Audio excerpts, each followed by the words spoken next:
Well, good day, everybody. My name's Tony Cucolo. I'm the Executive Director of the National Security Innovation Council, a young 501c6 based in Austin, but with a statewide attitude to accelerate the linkage of problem owners in the national security community with problem solvers and problem-solving capabilities in Texas. And I am honored today to have a distinguished panel to talk about the ecosystem that exists in Texas that is not well known outside of Texas, in my opinion, to support national security problem solving. I've spent 35 years in the Army personally, 4.5 years in Texas public higher education. And then after seeing what it's like on the government side and seeing what's like on the academic research side, I found a sweet spot with this nonprofit. And again, the National Security Innovation Council, if I could plug my outfit just for a moment, we aim to operate in the pre-competitive period as a no-cost, honest broker to help government entities find their way to the best problem-solving capability, which personally I think is in Texas, and to help academic research, entrepreneurs, small and large businesses, actually access the incredible investment capability of the Department of Defense and the national security community. But what I'd like to do is introduce you to our panel. We've got three great folks who can talk about this national security ecosystem. I've got Brigadier General, United States Air Force retired Guy Walsh, who is the founding executive director of the National Security Collaboration Center, an element of the University of Texas, San Antonio, obviously based in San Antonio. And Guy is near and dear to my heart as a close air support pilot in his earlier days, all the way up to Brigadier General, really. And he has served worldwide in the United States Air Force and also in United States Cyber Command, where he moved from close air support to strategic thinking. So we'll hear from Guy, and did you catch that title? Founding Executive Director. So you're going to hear from a leader who is leading a startup in an academic environment dealing with the federal government. And if you don't think that's challenging, you need to think again. Also greatly honored to have from Army Futures Command, one of the two top leaders, Command Sergeant Major Michael Crosby. For those of you that are not aware, the Command Sergeant Major, the senior enlisted soldier, is the senior advisor to the commander. So this is General Mike Murray's right-hand man. He has to know everything the general is thinking. He has to think like the general as he moves about Army Futures Command worldwide with unfettered access to everything. So he can get that. If you can imagine, if you're a CEO out there having a directed telescope, who is actually, the way Sergeant Major Crosby operates, welcome in all environments to find out what's going on in your organization. And also, because he understands everything the commander does, he's a second voice for Army Futures Command and all that they are doing. He's a distinguished combat veteran. He came to us from senior Sergeant Major at Fort Hood, Texas. However, he didn't spend much time at Fort Hood, Texas. He spent most of his time operating in Iraq and Syria prior to his arrival in Austin. And then distinguished Chief Executive Officer and boss at Acutronic, Florian Agrain. Acutronic is an incredible organization, defense and aerospace products, primarily, standard and customized products. Inertial guidance systems, motion simulators. I know they're very famous for their motion simulators, but they're getting into all kinds of things. I know Florian, you acquired a robotics outfit a little while ago, but Florian's got offices in Zurich, Switzerland, Hyderabad, India, Pittsburgh, and now Austin. So I think we've got a wonderful panel. And what I'm going to do is I'm going to give each of our panelists a question that we're going to have a little conversation among ourselves, and then I'll give general questions to the panelists for each of their own individual answers. And so the first one, I'd like to go to my wingman, Guy Walsh. Guy, San Antonio is known as Military City, USA. And there might be a lot of folks here at the YTexas Summit that are not aware of why San Antonio is called that. So if you could get a brief history culture lesson on why San Antonio is called Military City, USA, but really tell us why a rising research university like University of Texas San Antonio would establish a collaboration center with a national security focus. Now, that doesn't, university, national security focus does not automatically come to mind, but in Texas, I know it certainly does. And so while you are talking about that, just as an old soldier who had to battle access when I wanted to give access to business, to entrepreneurs, to others who could help me, there were walls put up that I couldn't let people in to see certain things. So tell me about a collaboration center, building a collaborative space, if you will, and how you're going to overcome the challenges for folks to get in and access and actually innovate in a collaborative space. Guy, over to you with those questions. Absolutely, Tony. And again, thanks for the opportunity to come here this morning to add in to Tony and the team here. I'm always hesitant. Anytime I have to be on a panel with a command sergeant major and a senior enlisted leader, I know that I got to be at the top of my game there. So again, it's a pleasure to be on the team here. So first let me go back. It's not just known as Military City, USA, but San Antonio is actually trademarked as Military City, USA. And the military presence here was even before Texas was a state in the Union, right? So it goes back to the missions, to the Alamo, and to the history that's there. But I would say most importantly, that when you look at the city of San Antonio, that it has what it was back in the 1800s, what it was back through time here from the Alamo until the present. That presence hasn't disappeared. It's been there. Some of the early history of our initial Air Force and the standing up of the Air Force from our Army was all started here with Kelly Field and the areas here. And it's continued to maintain a large presence here. So with that in perspective, let me and this month is my anniversary, right? So I've been spending a lot of time. We haven't been out much, probably again since March, to do what I'll call the fine dining. But what makes it Military City, USA?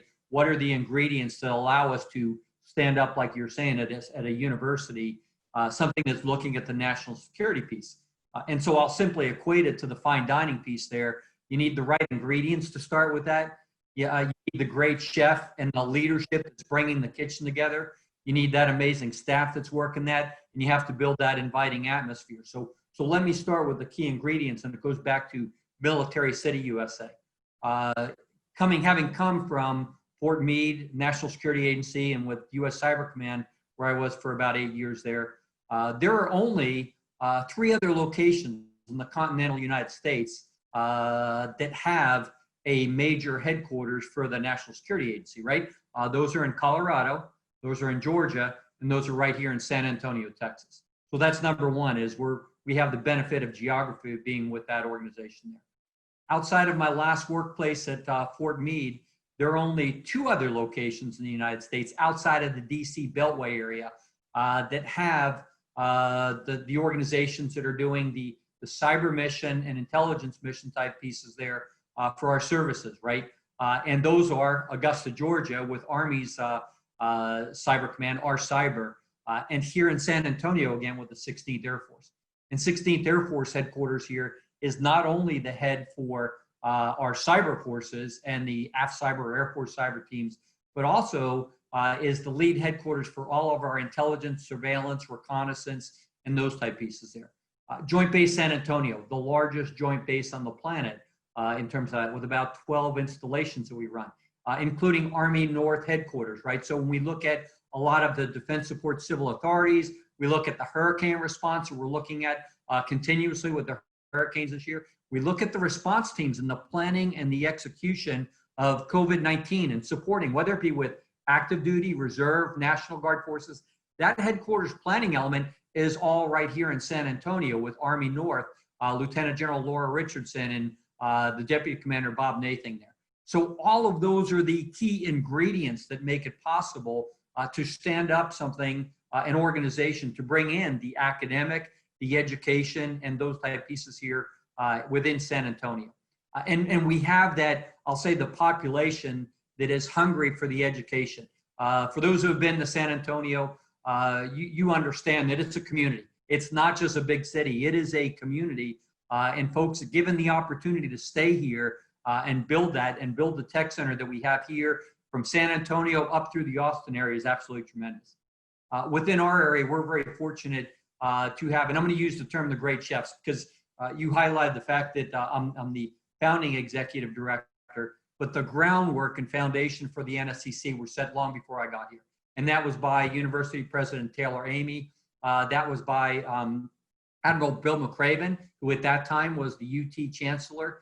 And they came up working with Lieutenant General O'Brien, working with General Paul Nakasone, the director of the NSA, and came up and said, hey, this is the right place to do it, right? We have the right population, we have the right staff, we have the right research university. Remember, UTSA, and the way I found out about it when I was still back sitting at Fort Meade back there, working for US Cyber Command to build our academic outreach program, we found out that UTSA was one out of the 300 schools that the NSA works with and has certificates of academic excellence. UTSA was one of only a dozen schools that had all 4 of those certificates of academic excellence with both National Security Agency and with the Department of Homeland Security. They had excellence in education. Still, UTSA is still listed today in Ponyman as the #1 cybersecurity university in the United States. It's listed as the #2 majors master's program in cybersecurity by universities.com.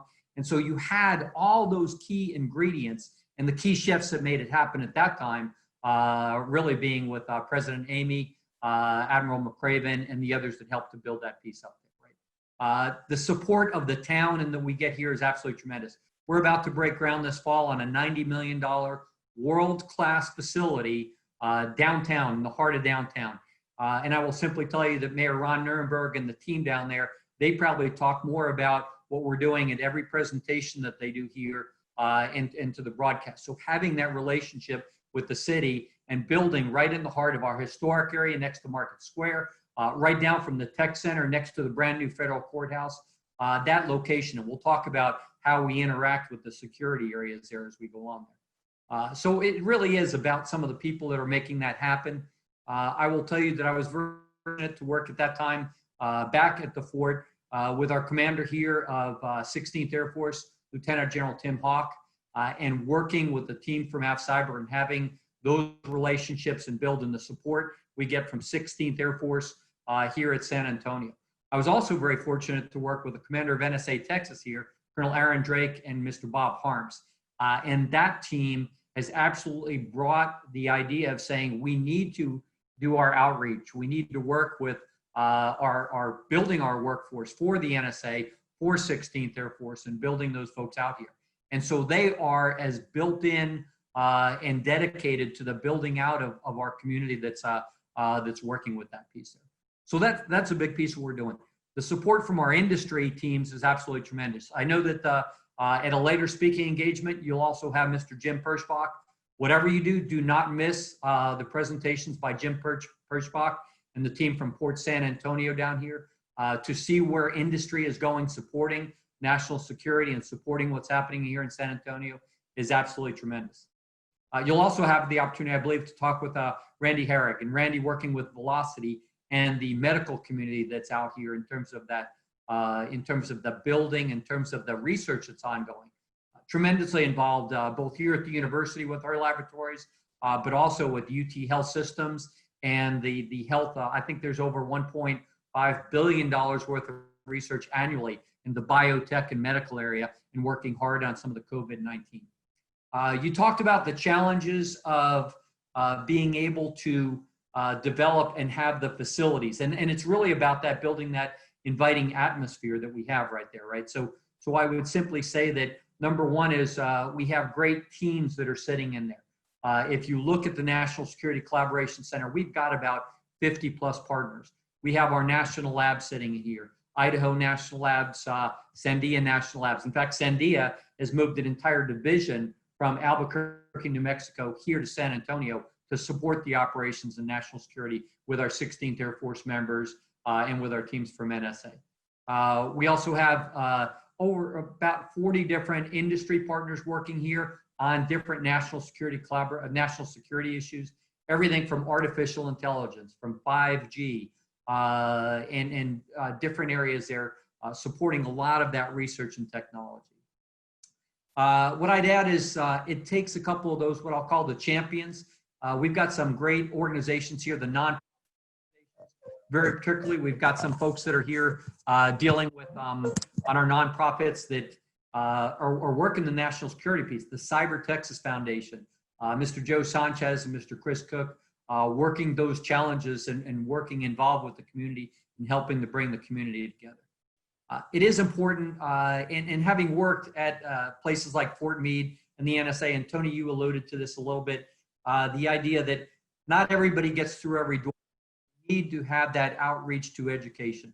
And so very particularly, whether it be with our new facility that'll have classified areas that we have there, it's also important to have that collaborative outreach to students, to our international partners, and everyone else. And so part of that is just building the right security policies and right pieces there to allow both that collaboration and integration with working with industry leaders, with academic leaders, with research partners across the board here. And we've just been very fortunate here in San Antonio to be able to bring that all together. So with that, let me turn it back over to you for questions. Thanks, Guy. I appreciate it. Now, you laid it out there. I thought very, very well. I mean, you've got a supportive atmosphere that includes a welcoming community, and I would add a supportive city government, which is I'm finding it's quite true across Texas, but certainly clear in San Antonio. And then you've got some incredible presence. You got a large presence, and folks wouldn't think that the National Security Agency would be in San Antonio, but they are. And folks hear 16th Air Force, and they don't know what an incredible arm of Cyber Command that is. And then actually, you're schooling me the Homeland Security's presence as well. But then on the access part, that's a tough one. It'd be interesting to get your lessons learned on that as you go. But you're right, to have empowered partners is key. You know, I mean, if someone arrives at the collaborative space saying, "I know why I'm here, and I know what I'm supposed to do," then you work policies and all those sorts of things. And as we go, you know, Sergeant Major Florian, if you've got any scar tissue on that or any recommendations on overcoming the challenge that is access in order to collaborate, in order to innovate, I'd love to hear your thoughts on that. Because it's so important. But I would offer to anyone watching the YTexas Summit right now, if there's a place in the United States where that is being worked very hard in order to affect innovation, it's here in Texas, and San Antonio is a great example of that. I mean, intellectual is turning into physical with collaboration center down there. The intellectual desire to collaborate is becoming a physical example. All right, Sergeant Major, over to you, battle buddy. I'll tell you what, if you could tell the audience, and I'm with Guy too. I mean, I used to, Sergeant Major kept me straight. I mean, like, okay, Sergeant Major, I shaved. I'm wearing a jacket. I want you to know I have pants on. I got pants on. Shoes are shined. Did PT this morning too. Hey, so I'm sorry, Major. I really, it would be wonderful for those listening at the summit to hear, you know, in your words, a short version is, why did Army Futures Command, this newest 4-star command, this game-changing, this stuff never happens, set up a new 4-star command somewhere in the United States for a service? Why did they pick Austin? I mean, they could have gone to so many different cities, but they picked Austin. If you could tell us that. And then additionally, I know you personally have been deeply involved in talent management, in the crafting of job descriptions for Army Futures Command needs. I know you go out and speak to young people, and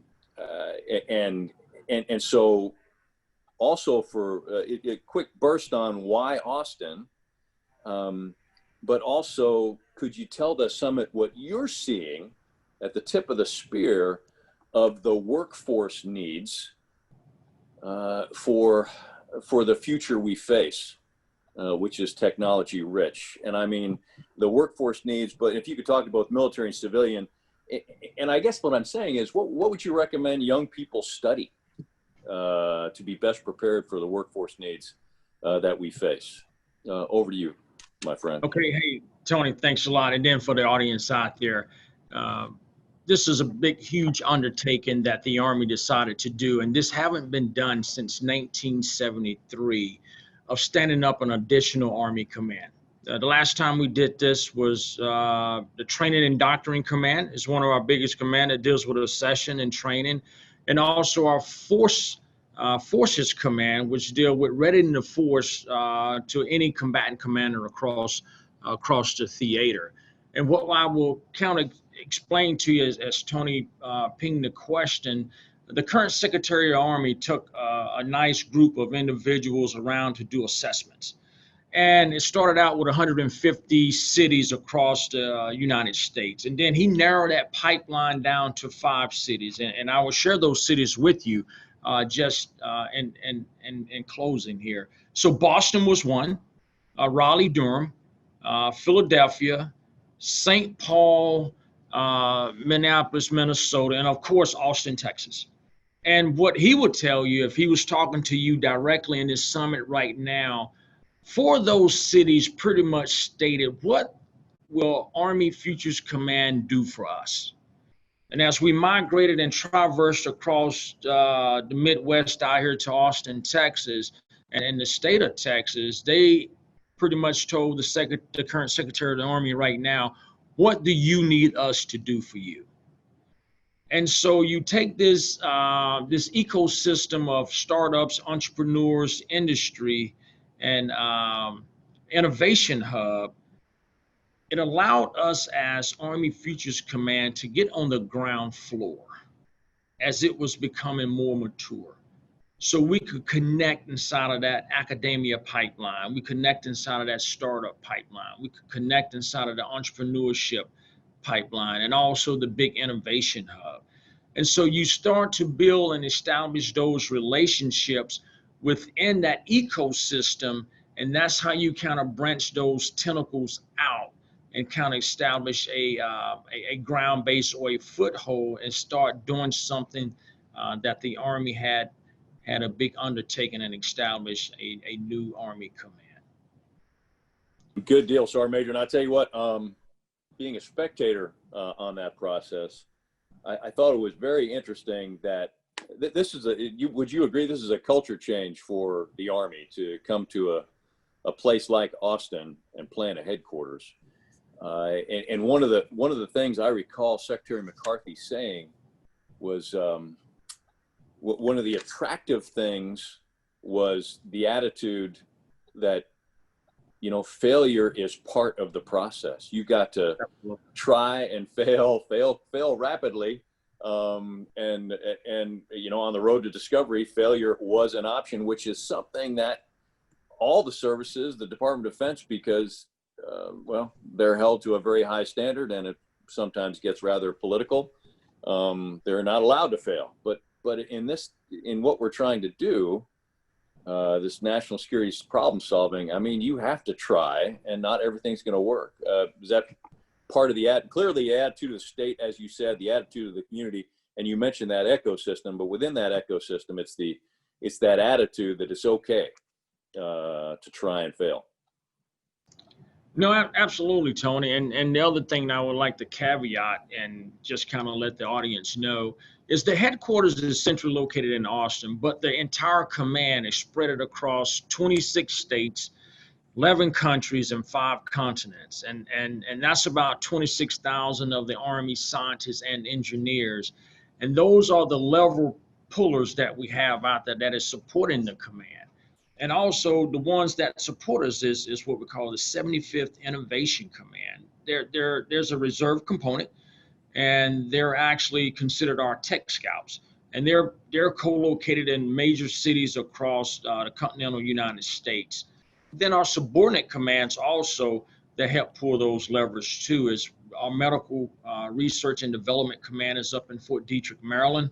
They're doing an undertaking in this with medical research, and also our Futures and Concepts Center is up at Fort Eustis, and actually what they're doing is looking into the future operating environment, what could be, and that's something that is pretty tough and hard to predict what could be in the future of 2028, 2035, or 2055.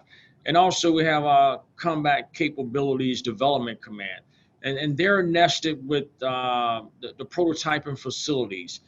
They do all our science and technology, our S&T research, and also our research and development.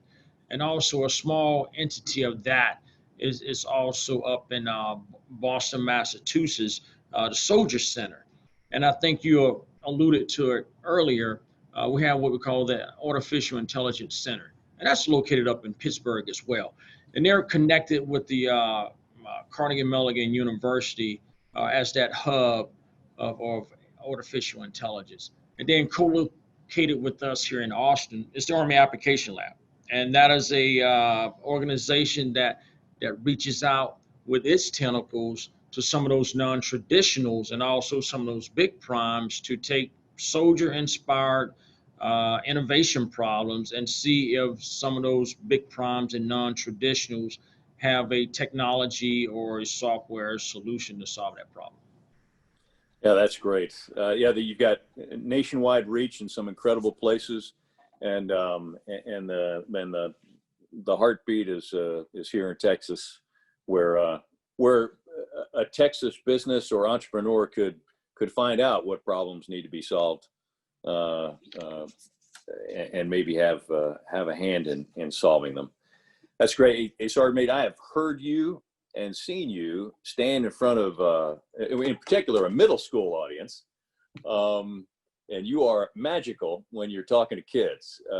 But if you probably, I'm sure we have some parents watching the summit, but also we have numerous men and women who are looking to hire and are looking to give advice on where folks should concentrate, study, and learn new skills. What are, as you stare at what Army Futures Command needs, what the military needs, just shooting from the hip, what do you think kids should be studying these days? Yeah, no, that's actually a good question, Tony. I would tell you, as I get around and kind of, so to speak, look under the hood in the academia pipeline, and then look at what we're doing at ground level with, robotics, machine learning, artificial intelligence, and also with our strategic partners that we have connected with over the last 2 years since we established, and that's in the academia pipeline with University of Texas, Texas A&M, Baylor, and Rice.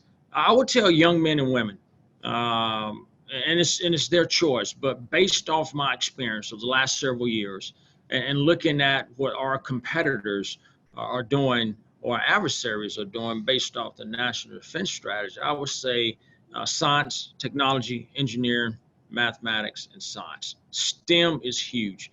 As far as you investing with a career and or a future, I think that's going to drive and tap into that innovation hub.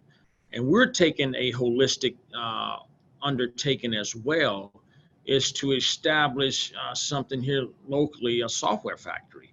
And we know there is a demand signal and a need for coders, across the Army, to actually be hand in hand with a commander, to actually change an algorithm, to actually make it much better or do exactly what that commander would want that piece of software to do. But to any young lady or young man that's out there, whether you're in elementary school, high school, or going on to graduate or undergraduate degree, I would tell you science and engineering is a big boom. There's a lot to pull from. There's a lot of innovation that is occurring around us each and every day. There's a lot of folks out there in the workforce area are seeking those skill sets. And I would tell you, we just did a hiring summit here right downtown at University of Texas. And we're actually looking for those undergraduates and postgraduate students with that background in engineering and science. Good. Now, Army Futures Command has been very loud and public about your hiring, and it's a good marketing effort. Hey, thanks, Sergeant Major. I'll come back to you in a second. Florian, I can't imagine Zurich, Hyderabad, I understand Pittsburgh, Austin, Texas. Can you tell us why you expanded the company to Austin, and also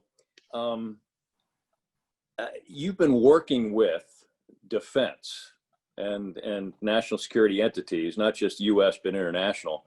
You've been working with those entities for a while. For anyone listening, just some tips, techniques on breaking in to working with a government entity, the U.S. government entity in particular. So those two things: why Austin, and then some tips on working with the government. Florian. Thanks for having me, General. Sergeant Major Crosby and General Walsh actually had a perfect intro. They evoked the spirit of collaboration, and that's a perfect segue for Acutronic's own experience. We're the global market leader in inertial guidance test systems and hardware-in-the-loop motion simulators. We've been serving the Army, Air Force, Navy, and all the defense primes for 50 years. Our predecessor companies actually go back over 100 years, and we're involved in the Apollo space program and the first ICBMs. So that's a proud legacy which we wanted to build on. In 2017, we decided to go down a transformative path in a way that very few aerospace and defense companies have ever done. So we brought our senior management together to sort of future-proof the Acutronic Group, if you will. And one of the identified growth areas was the design and production of specialty components for unmanned aerial vehicles, optionally piloted aircraft, and urban air mobility concepts. We stood up our Aerospace Components Division in 2018, and as part of that, had to begin a search process for the new home of our actuator and micro-turbine businesses. We were looking for an economically dynamic state and metro region, one where industrial businesses were able to mix with a digital startup ecosystem, and where there was both a strong local workforce and where we could attract talent from around the country. We found exactly that in Austin, in the Austin metro area, centrally located in Texas. What we're doing is first in the nation type of stuff. We've taken hobby-grade turbojet engines and are transforming them into tactical engines for UAVs, UAMs, and small missiles. That'll support warfighters across all the service branches and will fit into commercial applications as well. Same story for actuators. We're building next generation actuators for moving or flying platforms. Both initiatives required the best teams, which we had to assemble from across the country. And in the great state of Texas, we found the right host for that. Some of the product development activities that we've undertaken have never been tried before. So it's transformational technology. And by bringing it onshore, because a lot of this technology is coming from overseas in some cases, we're providing critical supply chain security to the military.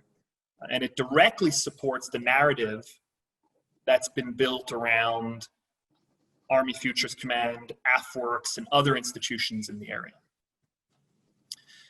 You asked about advice for new players in the space. Probably the most critical factor is to get a sponsor for the unique tech that you're working on. If you haven't operated in the military industrial sector before, it can be daunting. There's lingo to contend with, certain type of procurement practice to understand. People will often default to the commercial startup world.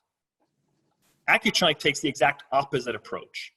With almost all the considerable R&D investment that we make, we're very proud of turning to our partners in the defense sector first to get started.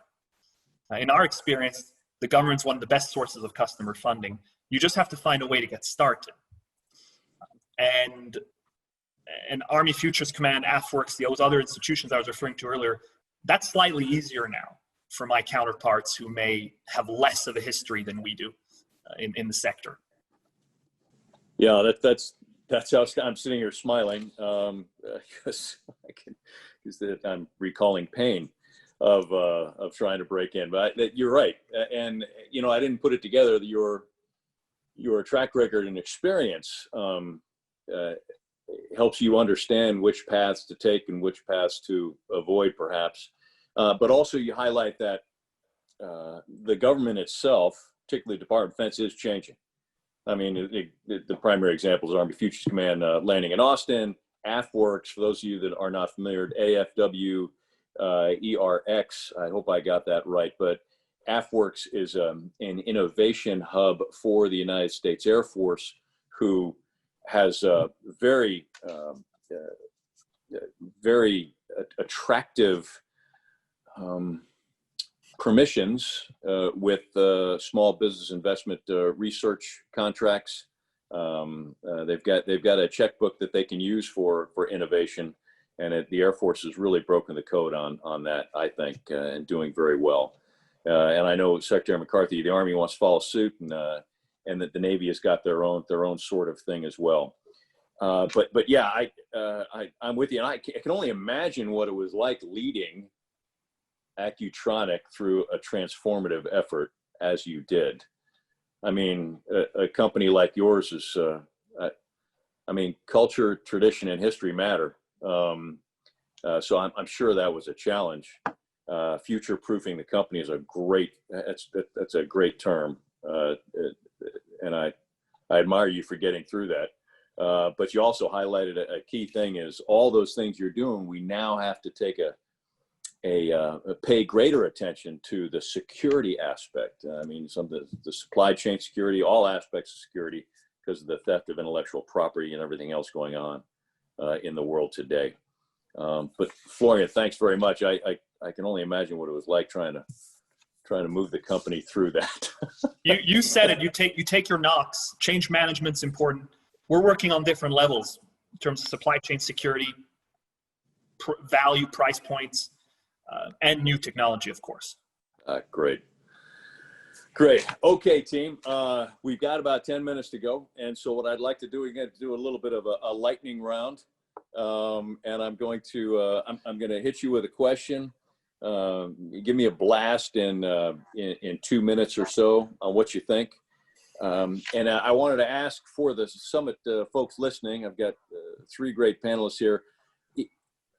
If you could pick 1 or 2 of the trending, rapidly game-changing elements of technology out there, AI, ML, robotics, quantum computing, edge, virtual augmented mixed reality, you name it, pick your own choosing. Pick one and describe how it will impact our future, the future of your organization, just so we get a feeling of the thinking, at least in Texas and from AFC. And Florian, I'm going to go with you first, if that's okay. Sure. Thanks, General. I would combine a few into, broadly speaking, all things autonomous motion systems. They're going to be critical to the future landscape of both civilian transportation and military technology. And autonomy brings together a number of areas, AI, robotics, 5G, but it also requires us to rethink many of the basic enabling technologies that have been integral to moving flying systems historically. That's where Acutronic fits in. We've built a one-stop shop ecosystem of those specialty components specifically for use on those next generation unmanned platforms. So imagine low-cost flying decoys or small anti-drone missiles. A few years ago, they would have relied on large, expensive, or difficult to customize engines. Today, Acutronic offers groundbreaking solutions to fix all 3 of those pain points. Our micro-turbojets are small. We're even working on hybrid turbo generator sets that can dramatically extend the range of systems that used to have inefficient battery power in very small packages. Second, our products offer real value differentiation from a price point perspective. The micro-turbines and starter generators and power management units that we build, both in Austin and in Baltimore, can trace their roots back to hobby grade and uncertified applications back in the day.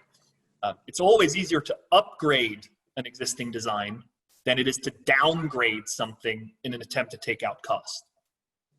And finally, I mentioned customization, the importance of customizing. We excel at developing customized solutions to meet very demanding mission requirements. So we can connect all of this back to Sergeant Major Crosby and his team, what they're working on at Army Futures Command. Take, for example, next generation air defense and precision fires. Those new systems are going to make a difference in theater, and they need new propulsion, actuation, power management solutions. The same applies to urban air mobility or cargo UAV applications. We're at the center of this activity and bringing to bear a number of different disciplines, 5G, AI, robotics, for something that's going to transform the way we fight on the battlefield, the way the world moves, and of course our company too. That's great. Yeah, all things autonomous, but also rethinking the elements of the traditional. Now's a chance. Kit. Yeah. Now's a chance to go back and look at some stuff that's been tried and tested, but where there are either price point issues or supply chain security issues that I referred to earlier, or you just want new technology. Yeah, great. Great, thanks, Florian. Hey, Sergeant Major, what do you like? You travel all over the United States and the world and fought with stuff. What do you like on this tech? I would tell you, sir, there's probably all of it, but there's three I would actually call out, and one would be artificial intelligence. The second is machine learning and robotics. And I go with artificial intelligence as some work that we're doing with predictive maintenance.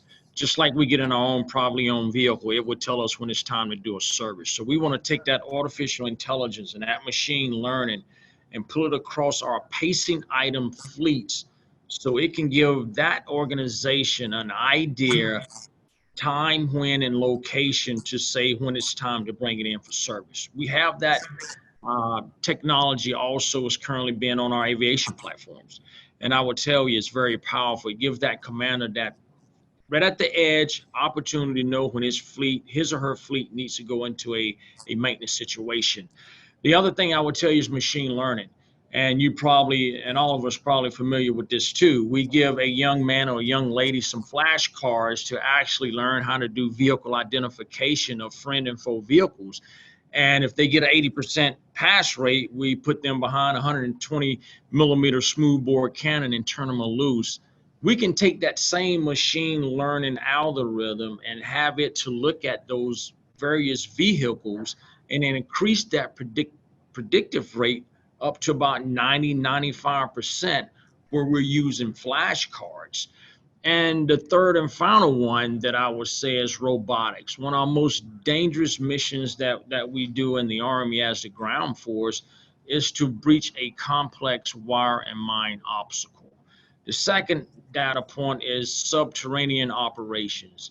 If we can get robotics onto a complex breach to help reduce putting our American soldiers at the point of injury where it's most casualty producing, because as we know, complex breaches are overwatched by the enemy and they have a lot of firepower focus on that. So I would take robotics and then put it there, and also in our subterranean operations too, where it has those cognitive effects on the soldiers inside of a tunnel, etc. Hey, great, Sergeant Major. Thanks. Guy, over to you. Thanks, Tony. And first, let me thank you for letting Florian and Command Sergeant Major Crosby go first, because if I ever stole artificial intelligence, I would have heard about it later from the Command Sergeant Major and the folks up there in Austin. So having said that, as the folks on this telecon, on the WebEx, I joined this actually late because I was actually on another panel with the state of Texas with Congressman Will Hurd. As many of you know, Congressman Hurd has been leading bipartisan legislation on artificial intelligence to get this country to do that. And so Congressman Hurd, again, here from Texas, Texas A&M grad, born and raised here right in San Antonio, a product of our public education system of John Marshall here, school on the north side of San Antonio. But last November, he was out here in San Antonio and sat down with us and said, I need help building this legislation. And he came to UTSA, Dr. Darisha Kadithi-Pudi leading our AI matrix, and Darisha's been helping to work that legislation. September 14th, the House just passed his bipartisan legislation on cybersecurity and IoT. So that was the first piece that was just passed recently. The next piece is this piece on artificial intelligence, and we've been building that. So again, I'm gonna back off on that, but I'm gonna go up and take a trip up to Austin with Command Sergeant Major Crosby and talk a little bit about what is happening here in San Antonio, as well as within Austin, in terms of where we think we can help. That's the collaboration piece, right? But let me jump onto the one that wasn't mentioned, that was still left out there, and that's the 5G piece. I talked about Joint Base San Antonio a little while ago. Joint Base San Antonio was selected by the Department of Defense to lead 5G testing and experimentation for the next 4 years in 2 critical areas, right? One of them is called 5G Core, or 5G Cybersecurity, and it's how do we integrate the technologies. This is a lot more than the commercial saying your phone's going to be 25 times faster than it is. And when you look at it from a national security area, when you look at it from the autonomous movement that Florian talked about area, all of those type pieces, and how we integrate this, everything's a dual-edged sword, right? It will come with enhanced, increased capabilities in terms of what we can do regarding security of that system. When we talk about, you talked about quantum out there, the quantum and quantum encryption, quantum keys, those type of pieces will increase that. At the same time, that's also a lot more surface area. We're going to be utilizing those type pieces using 5G. So with both the cybersecurity, so General Miller, the commander of Joint Base San Antonio, has a team recently promoted. Brigadier General Mike Lovell, Apollo, will be leading that effort. Southwest Research Institute, Dr. Jody Little has been appointed by the Department of Defense to be the program executive for 5G testing. That's going to occur here in San Antonio. And our own Dr. Brian Kelly from here, who is formerly with Dell and some of the other major ISPs and providers, will be the program or principal investigator for 5G testing for the DoD. So we have some of that team that's been pulled over to lead those efforts, which will be kicking off this fall here in San Antonio. And oh, by the way, we're working with UT Austin, we're working with Texas A&M on building the proposal to do some of the research objects out of there within the 5G area. So we are really excited to be working that piece there, and look also with Army Futures Command up there in terms of the 5G and the artificial intelligence piece. Well, that's great, Guy. Who would have thunk it? Aggies, Longhorns, and Roadrunners all working. I did leave out the second part of that, Tony, and that is so the 5G core is being led by the Air Force.